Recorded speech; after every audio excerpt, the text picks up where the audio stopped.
So now I'm curious about this, Darcy, because sometimes people come to like mindful parenting and people are like, they maybe have like a degree in child development, or they're a preschool teacher or a therapist and things like that. And what I've discovered is that a lot of people come to the course and they're like, I should know all of these things, and they're so frustrated that it's so hard to like implement that in their own family. And so Hmm. I'm wondering if that was kind of a similar dynamic for you, because I know I've heard that from a number of members before.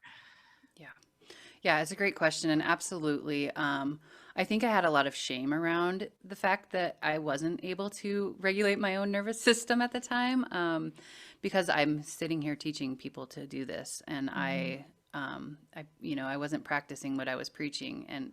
Um, and it was very shocking to me, I think, to become a parent and realize that I wasn't able to be in a calm body Mm. for a long time.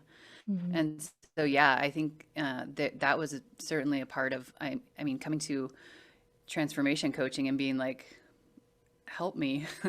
I, I, uh, I can't, I can't regulate. I didn't even know that that's what I needed at the time, Mm. honestly. That's how Mhm. disconnected I was from my own Mhm. body. Um, but yeah, it certainly was a part of my um, process was reconciling the fact that like I'm a human and I get to have experiences just like everybody else. And sometimes those experiences are going to overwhelm the skills and abilities that I thought I had.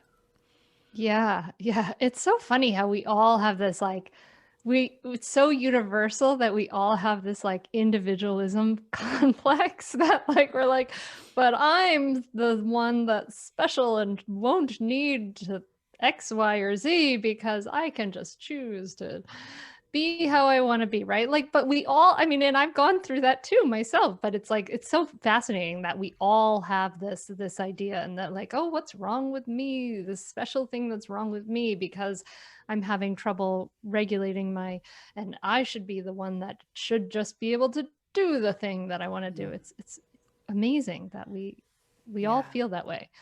Yeah, it was so humbling to recognize like my humanness and to make peace with it. And I think, that's one of the things I loved about working with you was you were very open about, the fact that you had been in this a similar place of struggle yourself. And I think that made it feel more accessible to me because I was like, oh, like Hunter's like a human too. Cool. Like I tend to, I tend to, part of me loves to like have this hero worship thing and think like everybody doing these amazing things doesn't have issues. And that really helped me recognize like we're all in this together and like step off your high horse a little bit, Darcy. Like just because you're a therapist doesn't mean you're not a human.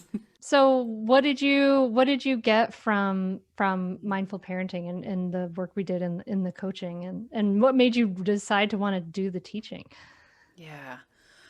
Well, goodness, what didn't I get is a better question. I mean, the process has helped our family restore peace on such a huge, like, I mean, maybe find peace. I don't think we even had it. From the time I became a parent, things were very intense. I really wanted to do the teacher training because my learning style is such that I have to definitely like go all in. I usually learn the best by teaching or doing Hmm. something. And so, after the transformation coaching process, so many things had already improved within our family. And I was just noticing like more peace within myself. So from a selfish perspective, from a, micro perspective, it was a little bit like of a selfish journey to become a teacher. But then as I sat with it more, I recognized like, though Missoula is like a pretty progressive city and we have a lot of amazing resources, one thing that a lot of the mindful parenting programs that I was seeing was lacking was the part about effective communication and Hmm. problem solving. And, not just, it wasn't just like parents being mindful, it was like all of these other things. And I thought that that would be a huge addition to our community. And also I just I had to put myself out of my own comfort zone, quite frankly, because again, I felt that if I did that, I would probably be a better human. And Cooper's 5 now. Hmm. You're Hmm. past 3.5, the three and a Yeah. half crazy. And how's it going? How's it going at home then It's going with Jules? well. We regularly use win-win problem solving in our house. I've mentioned that in the past, and uh, so Saturday morning we'll roll around and Cooper will say, I'll say, "What does everybody want to do today?" And Cooper's like, "Let's do win-win problem solving." Like it's Oh my part of God. our family language and culture now, which is really, really exciting and fun. Um, and certainly, like all things, I wax and wane on my mindfulness practice. It's not 100%. It's not perfect. Um, but my room set up, and I feel like I bring mindfulness more to my life in a holistic way now. Like at the beginning, it was like, oh, I have to go like be on the mat and I have to practice. And I Mhm. do that still, but I also like bringing it to all these other areas of my world. So it has really become natural almost. Mm. And I think, sometimes you to the point where you're thinking, oh gosh, I'm not even like doing my mindfulness practice anymore. And it's like, oh, well, actually, like, I think it's become such a innate part of who I am now that I'm always practicing.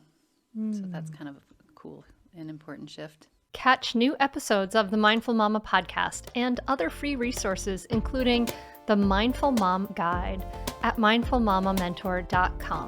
You can listen to every back catalog episode, including interviews with Dr. Dan Siegel, Ianla Van Zant, Sharon Salzberg, and get meditations, join our private Facebook group, and more. Go to mindfulmamamentor.com now. I'll see you there.